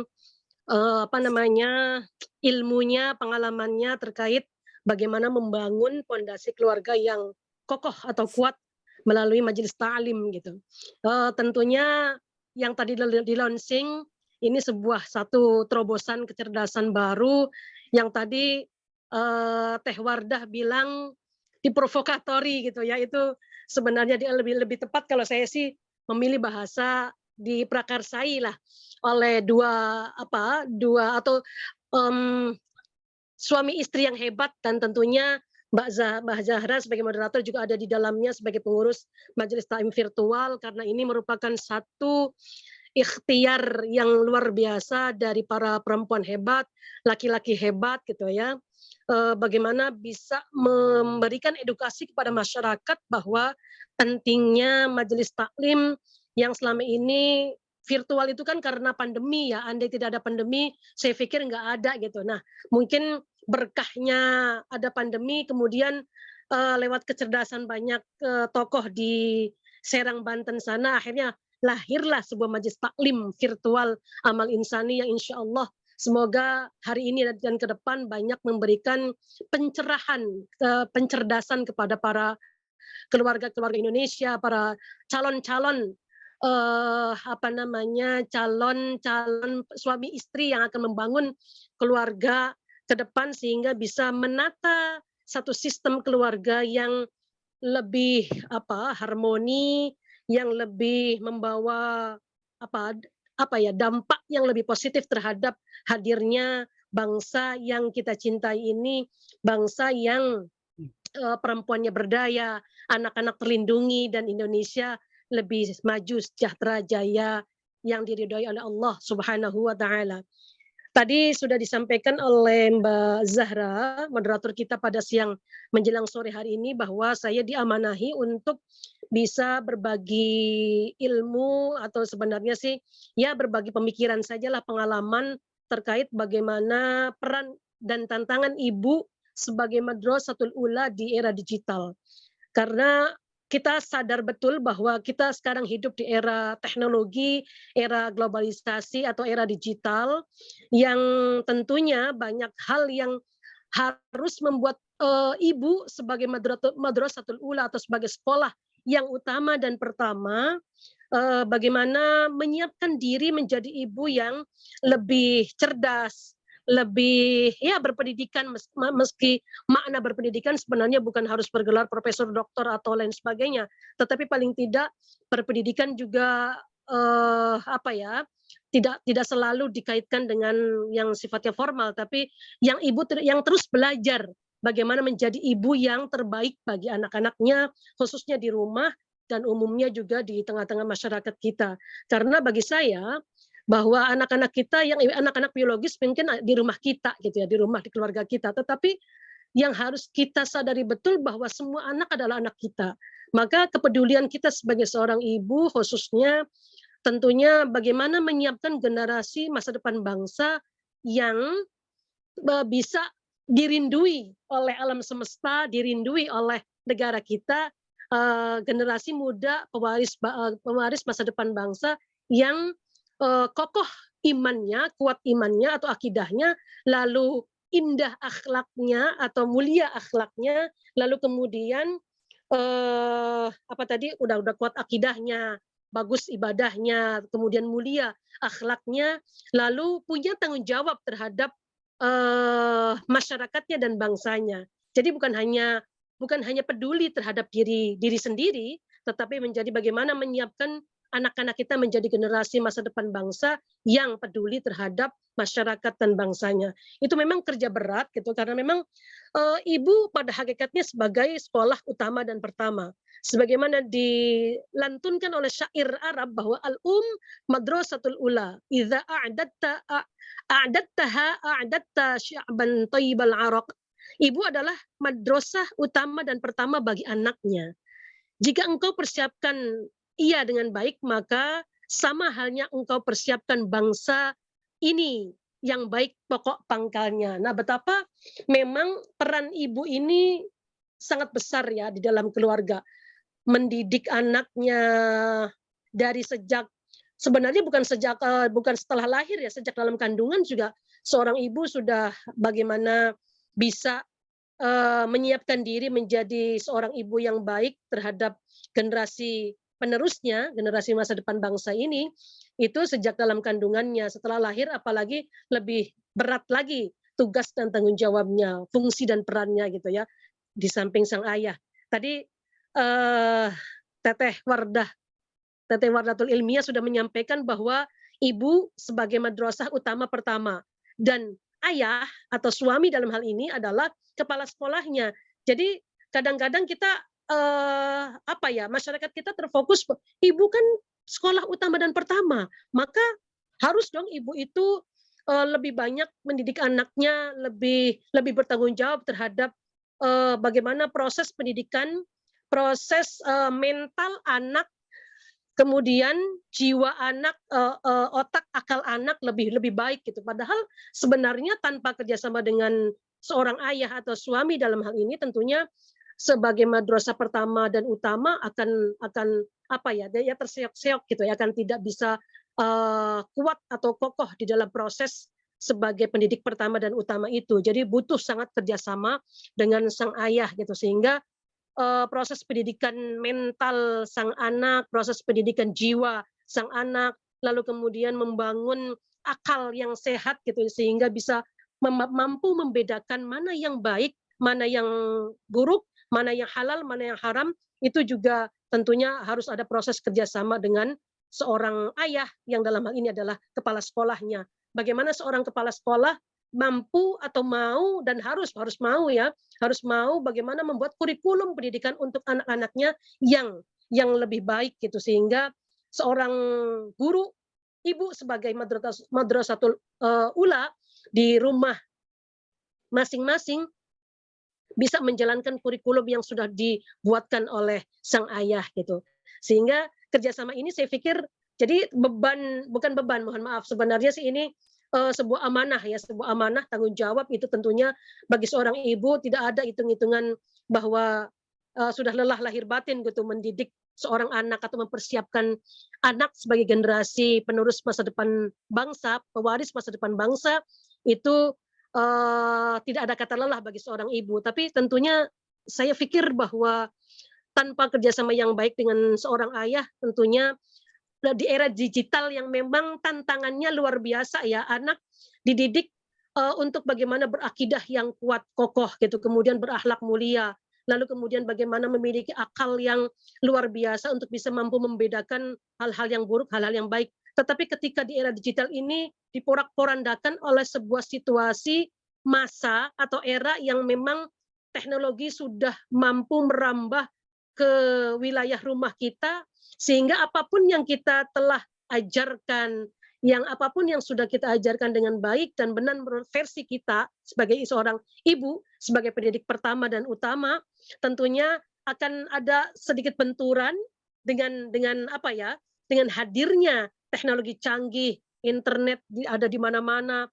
Kalau dulu harus ada komputer atau ada laptop gitu, tetapi sekarang gadget sudah ada di tangan anak-anak kita, sehingga tanpa kontrol, tanpa pengawasan yang kuat dari ibu atau ayahnya masing-masing, tentunya anak-anak kita akan bisa terpengaruh dampak negatif dari sebuah era digital yang sekarang ini.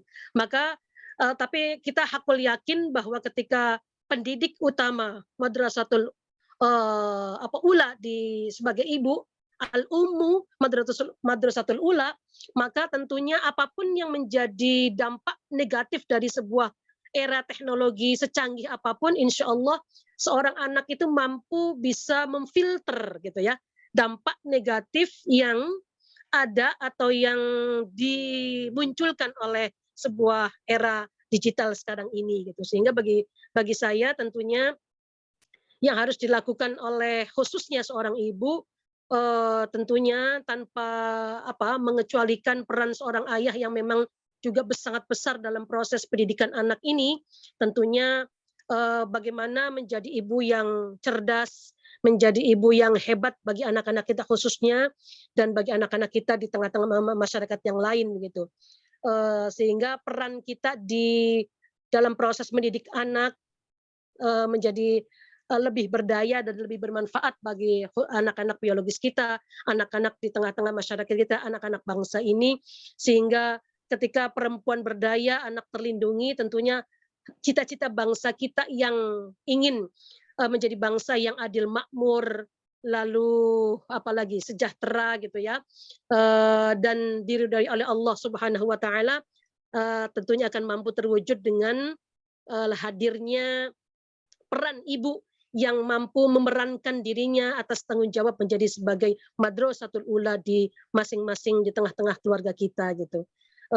Sehingga tantangan dalam era digital ini tentunya apapun dampak negatifnya tentunya akan mampu seiring sejalan dengan dampak positif di digitalisasi atau era digital yang sekarang memang sudah menjadi era di mana kita hidup sekarang ini di bangsa kita dan bahkan di dunia yang lebih luas begitu ya.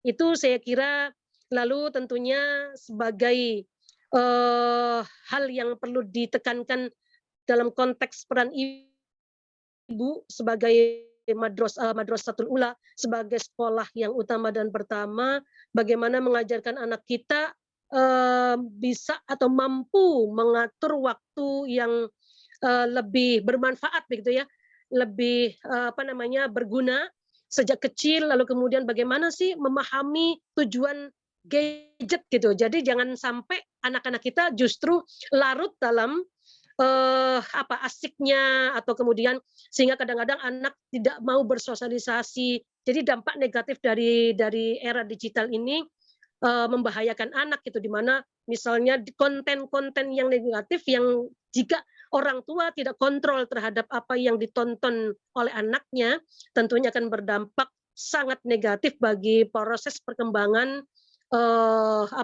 mental, perkembangan otak anak, perkembangan sosial anak gitu ya. Maka tentunya harus betul-betul memberikan edukasi kepada anak-anak kita semua yang ada di masing-masing keluarga kita untuk memahami tujuan gadget itu sendiri sebagai bagaimana bisa mencari informasi, mencari dunia edukasi lewat gadget atau lewat digital, era digital yang sekarang ini kita lewati, kita jalani.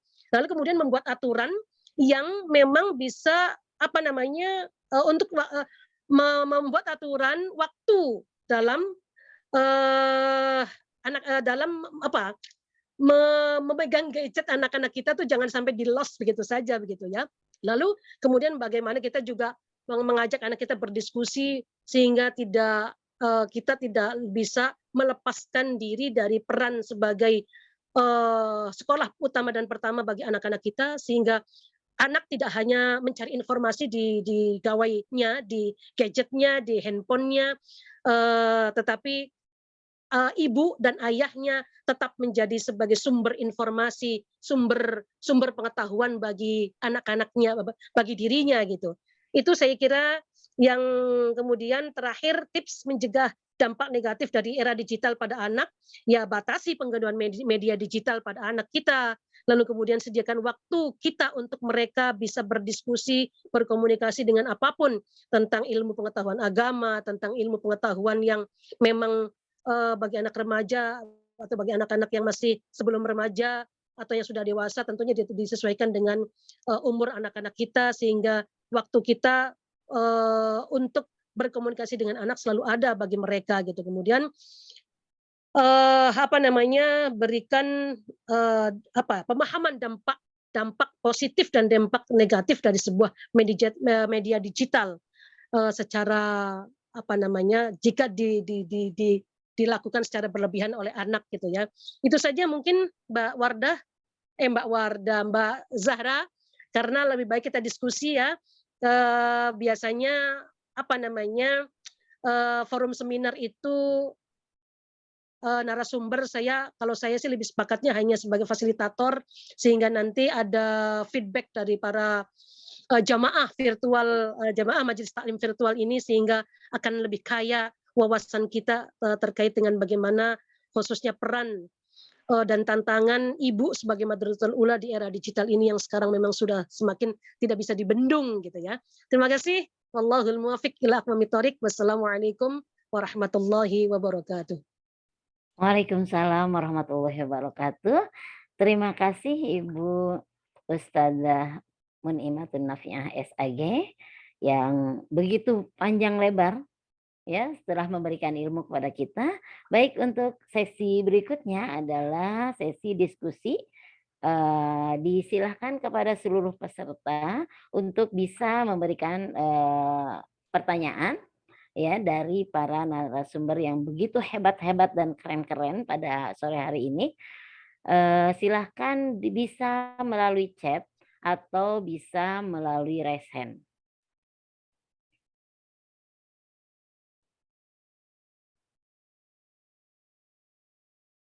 Disilakan, dari chat saya sudah lihat belum ada yang memberikan pertanyaan. Mungkin bisa dengan raise hand, silakan.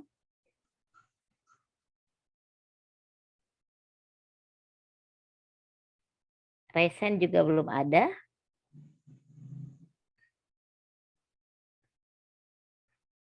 Kedengeran suara sayanya? Mohon maaf, katanya tidak kedengeran. Mohon izin bertanya, Bu Oh, Ibu baik. Jahina. Ya, baik. Baik.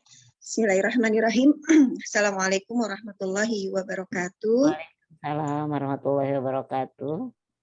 Alhamdulillahirrabbilalamin.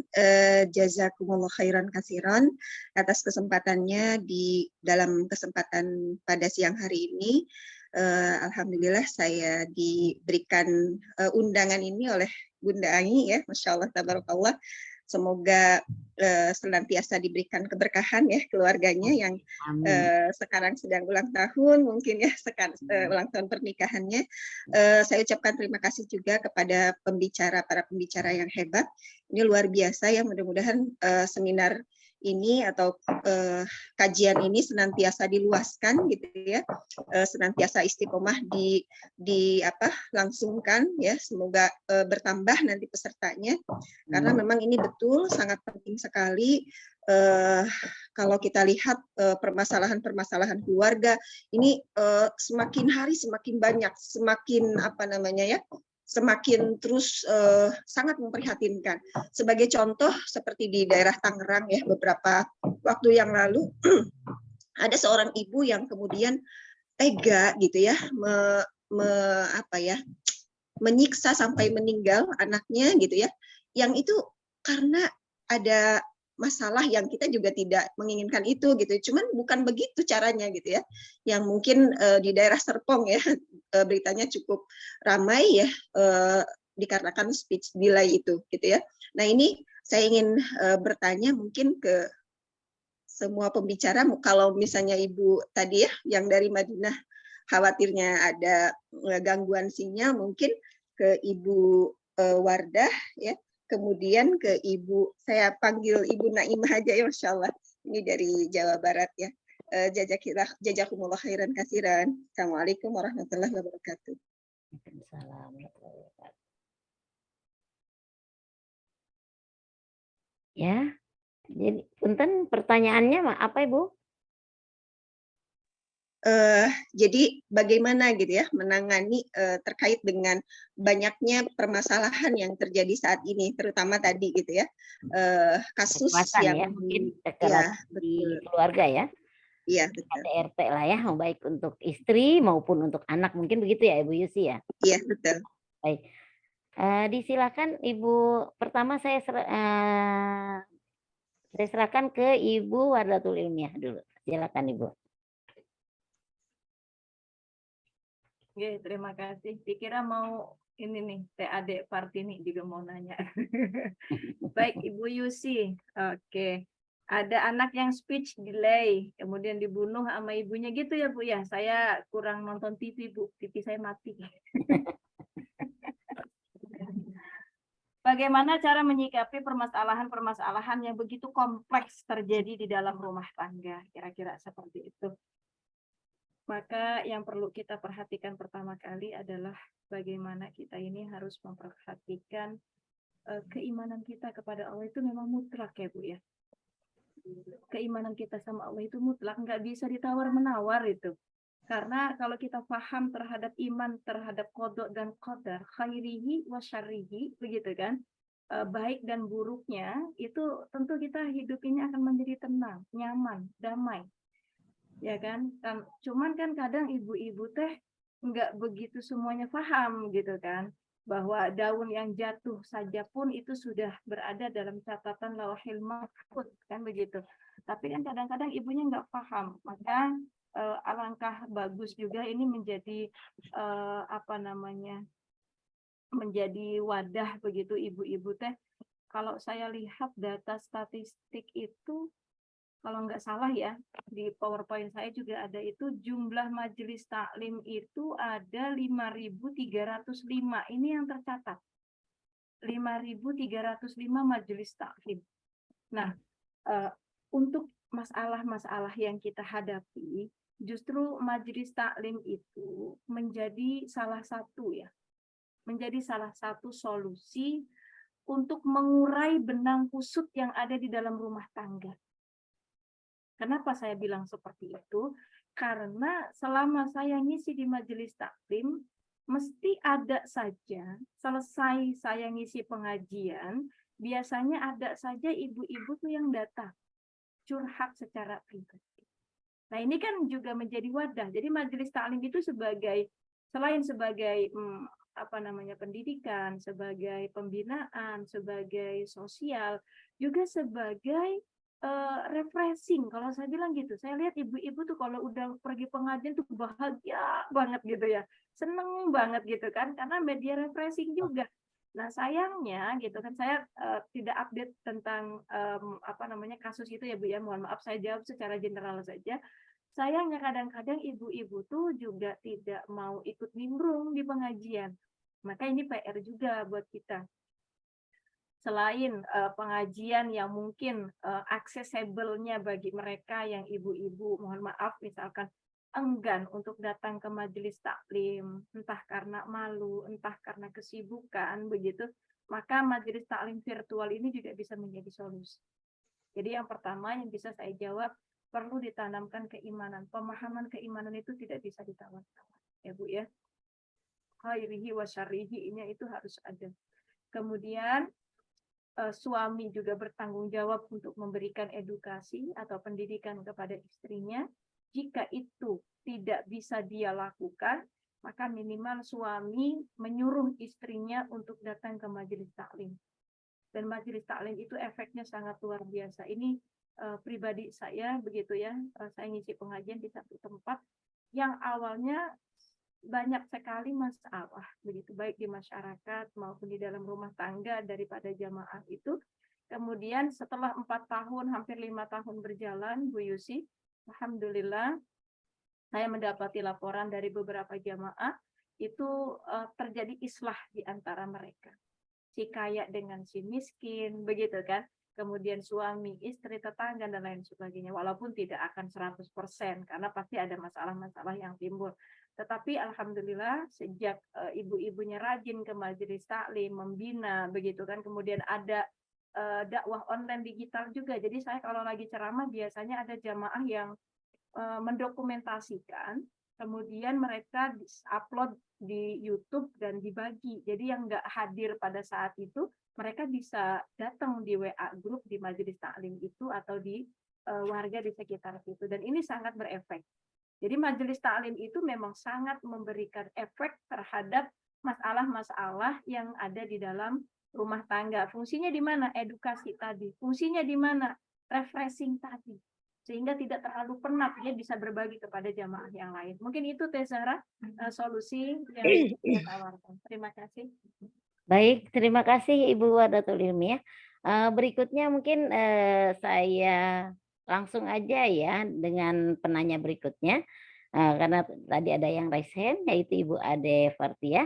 Ini adalah sekaligus pertanyaan yang terakhir karena kita waktunya sudah lewat ya. Sejatinya waktu kita diskusi sampai jam 15.30.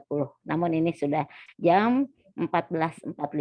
Tapi diberikan kesempatan untuk Ibu Ade Fartini untuk memberikan pertanyaan terakhirnya. Disilahkan. Baik, terima kasih. Assalamualaikum warahmatullahi wabarakatuh. Waalaikumsalam warahmatullahi wabarakatuh.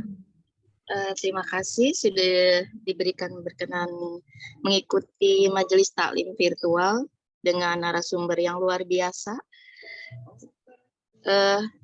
Mungkin ada hal yang memang menjadi PR kita bersama ya, bahwa survei BKKBN mengatakan setiap tahunnya 50.000 anak di bawah umur, memang anak itu pasti di bawah umur, itu mengalami hamil di luar nikah.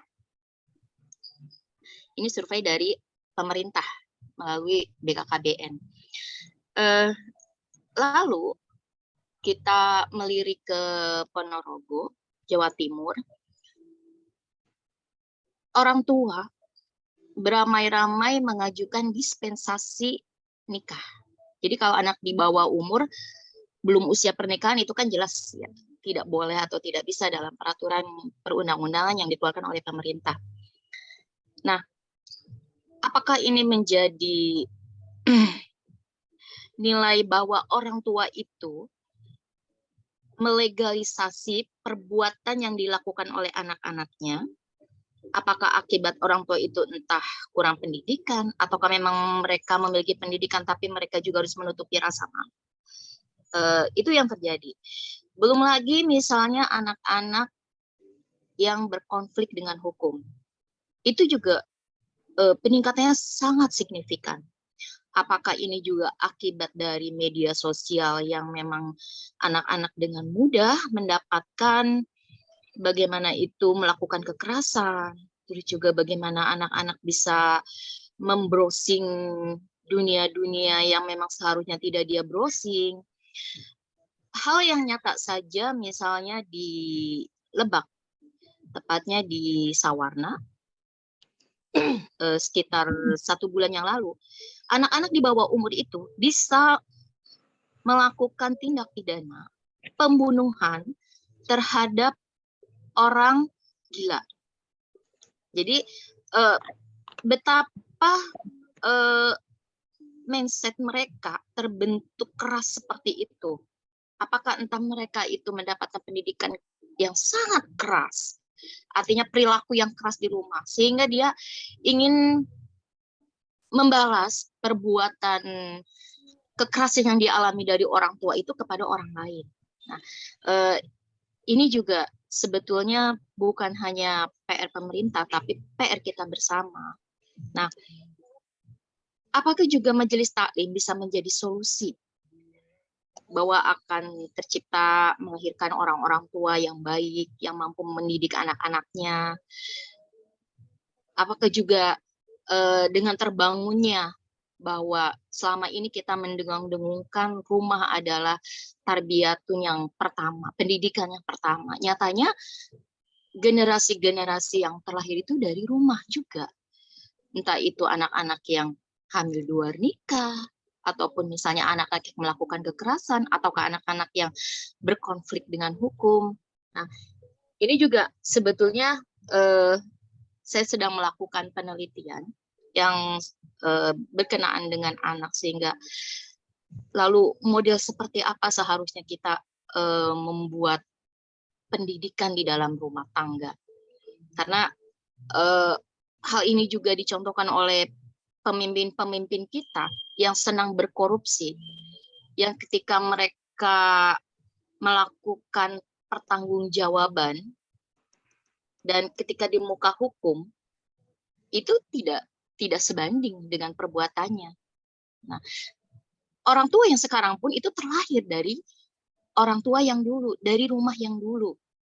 Nah, ini adalah mungkin bukan imajinasi ya, artinya memang seharusnya seperti apa sih Indonesia, sehingga bisa terlahir seperti negara-negara di Jepang sana yang anak-anak orang tuanya itu untuk anak-anak tidak mengantri saja mereka takut. Jadi adab mengantri itu sudah dididik. Terus Eh, Itu. sementara kita sudah terkikis hal-hal seperti itu, etika, tata krama, Ya, itu saja. ya. Terima kasih. Assalamualaikum warahmatullahi wabarakatuh. Baik, terima kasih Ibu Ade. Disilahkan untuk pemateri untuk memberikan penjelasan atau jabaran dari pertanyaan yang sudah Ibu Ade Fartini utarakan. Mbak Zahra izin ya merespon apa yang tadi disampaikan Ibu Ade. Ya, Luar biasa, terima kasih sharingnya. Memang kompleksitas persoalan bangsa kita kan berangkat dari keluarga-keluarga gitu ya. Keluarga itu kan masyarakat terkecil dari sebuah bangsa. Oleh karena itu fenomena misalnya puluhan ribu anak hamil kemudian justru orang tuanya minta dispensasi untuk menikah gitu ya. Itu kan sudah 2 kali dosa besar tuh. Pertama dia gagal mendidik anaknya untuk ya itu tidak berpacaran atau tidak seks bebas gitu ya. Itu kan biasanya berawal dari pacaran gitu ya, lalu kemudian seks bebas dan lain sebagainya. Free love, free sex gitu. Berdampak hamil di luar nikah masih di bawah umur pula. Lalu minta dispensasi kepada pemerintah ramai-ramai supaya anaknya dinikahkan padahal masih anak di bawah umur. Jadi kan padahal pernikahan anak di bawah umur itu merupakan satu upaya pemerintah untuk bagaimana dinolkan gitu, 0% kan gitu. Nah, kenapa bisa orang tua justru meminta dispensasi anak di bawah umur untuk menikah? Oleh karena itu saya kira memang ya kerjasama tanggung jawab pemerintah juga besar terhadap bagaimana melindungi anak-anak khususnya anak-anak Indonesia ini dari segala persoalan yang punya berdampak negatif. Lalu kemudian anak berhadapan hukum ya meningkat itu betul juga, anak-anak yang begitu mudahnya membunuh, begitu mudahnya naik pitam gitu. Makanya wajar itu Ibu Ade bahwa dampak dari era digital itu adalah salah satunya jadi syahwat emosinya cepat tumbuh gitu ya, cepat banget. Lalu kemudian perkembangan otak dan perkembangan akal, perkembangan mentalnya tumbuh lambat gitu. Itu persoalan dari era digital. Maka peran orang tua atau khususnya ibu yang memang kalau di Indonesia kan ayah sebenarnya punya tanggung jawab juga dalam proses pendidikan anak-anak kita gitu sebagai generasi muda. Tetapi kan karena memang kadang-kadang faktanya tak seindah, makanya kenal fatherless gitu, kehilangan sosok ayah dalam keluarga kita sehingga anak tuh ya limbung gitu, mau tidak bisa membedakan mana yang harus dilakukan, mana yang harus ditinggalkan, mana yang haram, mana yang halal, mana yang baik, mana yang benar gitu ya.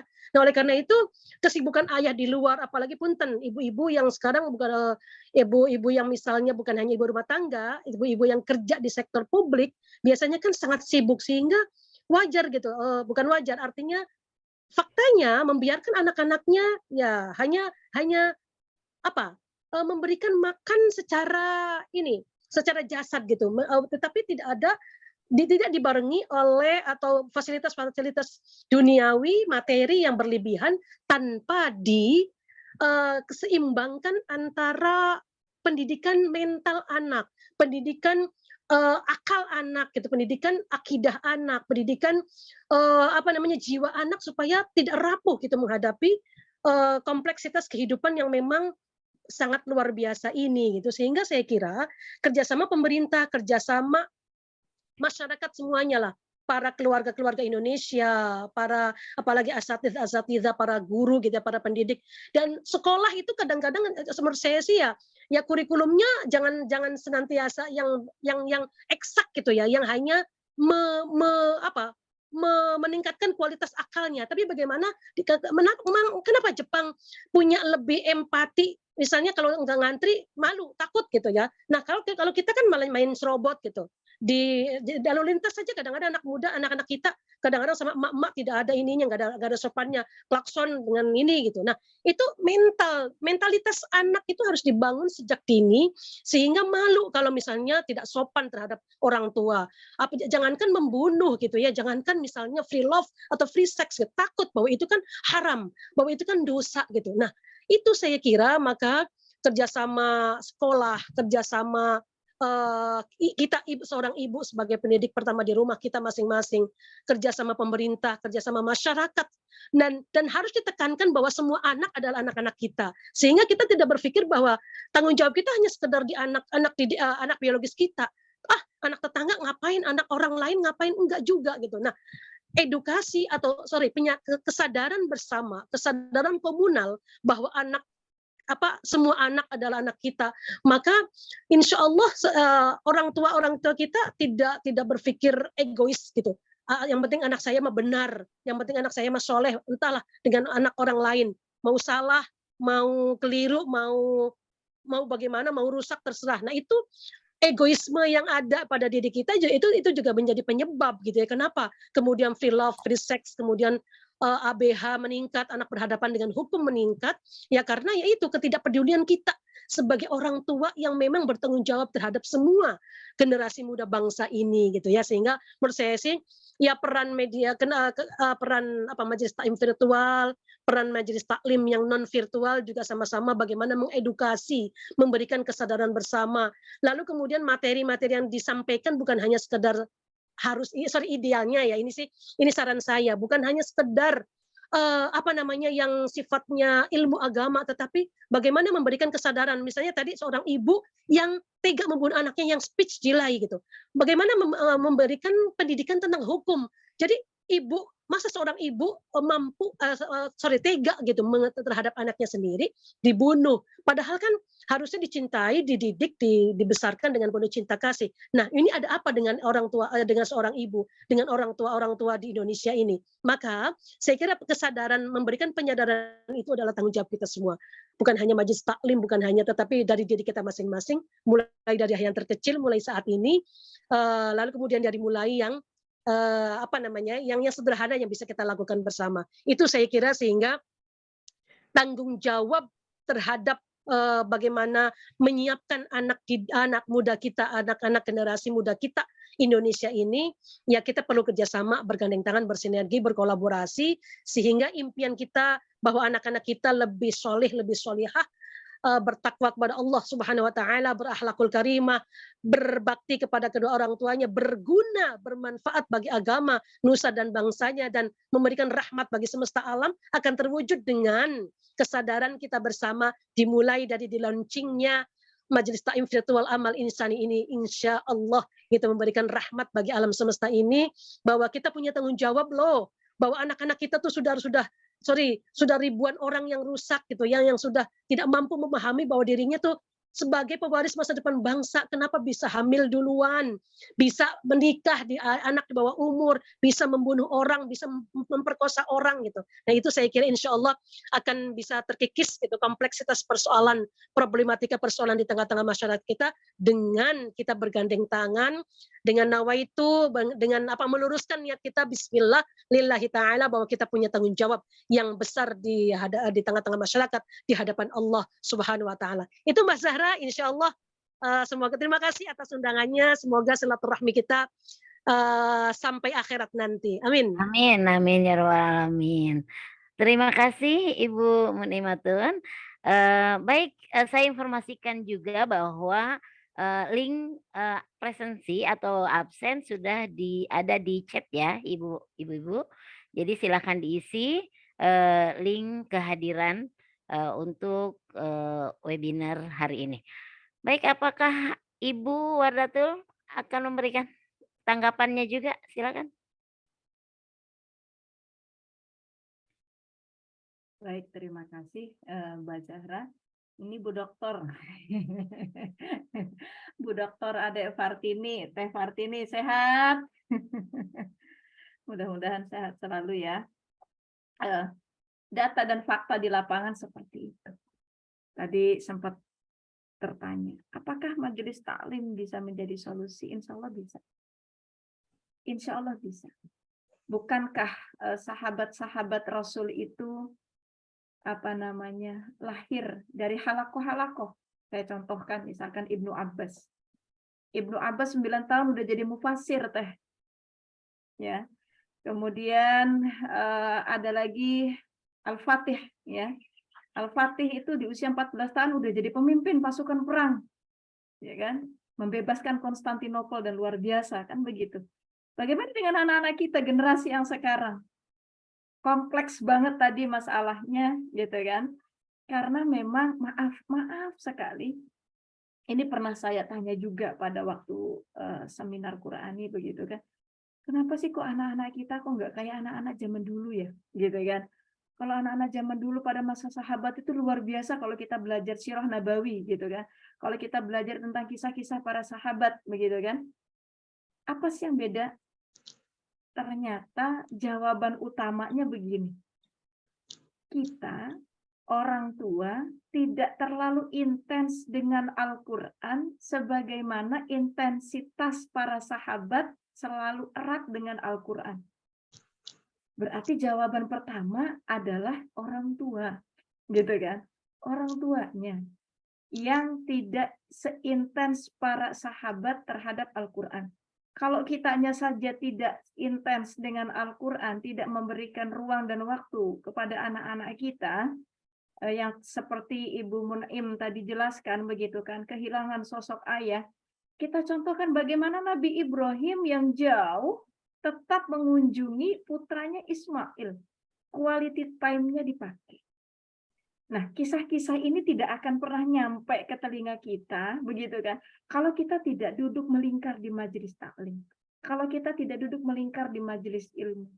Ya, majelis taklim itu memang perlu, mohon maaf begitu, ada pembinaan dan pembenahan di dalam materi, begitu kan? Fikih penting, ya. Akidah penting, ya, gitu kan? Tapi akhlak itu juga sangat penting. Makanya saya kalau di majelis taklim itu kajiannya kajian kitab, Teh Surti, ya. Kajiannya kajian kitab dari mulai fikih, beres fikih itu pindah ke kitab Al-Kabair, dosa-dosa besar. Kemudian dosa-dosa yang dianggap biasa, lanjut kepada kitab Riyadhus Shalihin.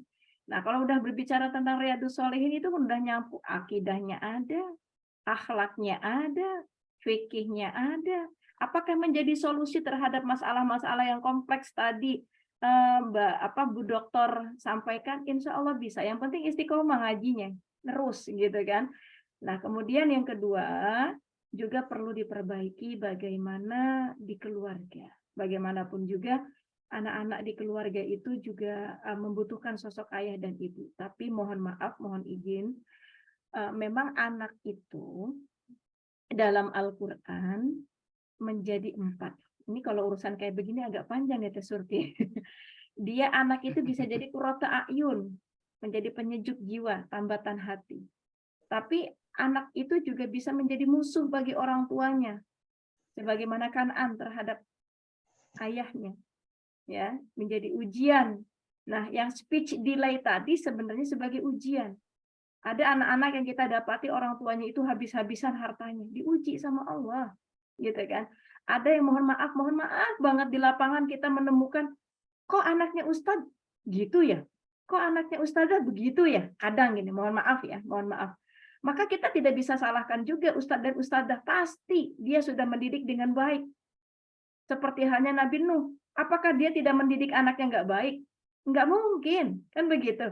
Tetapi anak itu bisa jadi ujian, bisa jadi fitnah bagi orang tuanya. Begitu, untuk mempersiapkan kado terbesar bagi orang tuanya. Jadi Teh Adik Fartini insya Allah majelis taklim itu bisa menjadi solusi. Kemudian keluarga juga harus dibenahi dan pendidikan atau lingkungan sekolah dan masyarakat juga harus bersinergi. Jadi triangulasi pendidikannya harus betul-betul diperhatikan dalam pendidikan keluarga. Mungkin itu Teh Zahra yang bisa saya sampaikan. Ini yang nanya tadi itu Bu Doktor, itu luar biasa itu ilmunya. Iya, Bu Doktor Ade. Oke, nuhun. Baik, terima kasih atas semua paparannya begitu keren dan luar biasa. Baik, untuk sesi berikutnya adalah sesi foto bersama ya. Dimohon kepada seluruh peserta untuk mengaktifkan kameranya, men-on-kan kameranya. Kita foto bersama ya. Yang lainnya masih ditunggu on. Yang lainnya on cam. Baik, saya akan foto ya, walaupun belum on cam semua ini. 1, 2, 3. Aduh, cantik semuanya. Baik, demikian acara. Jangan lupa semuanya ibu-ibu yang hadir untuk mengisi link absen. Demikian demikian acara webinar hari ini. Semoga apa yang kita laksanakan hari ini sebagai pembuka tahun 1 Hijriah, pembuka pengajian virtual atau majelis taklim virtual Amal Insani benar-benar membawa berkah untuk kita dan tahun ini menjadi tahun terbaik buat kita semuanya. Amin ya rabbal alamin. Mohon maaf atas segala kesalahan. Waalaikumsalam. Assalamualaikum warahmatullahi wabarakatuh. Waalaikumsalam Waalaikumsalam warahmatullahi wabarakatuh. Terima kasih Ibu narasumber panitia. Semuanya Terima kasih kepada semuanya. Terima kasih jazakumullah ahsanal jaza kepada para sahabat Forum Majelis Ta'lim virtual ini. Semoga kita selalu bersama dalam Islamiyah ini dengan penuh bahagia.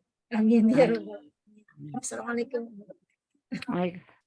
Assalamualaikum. Izin pamit semuanya.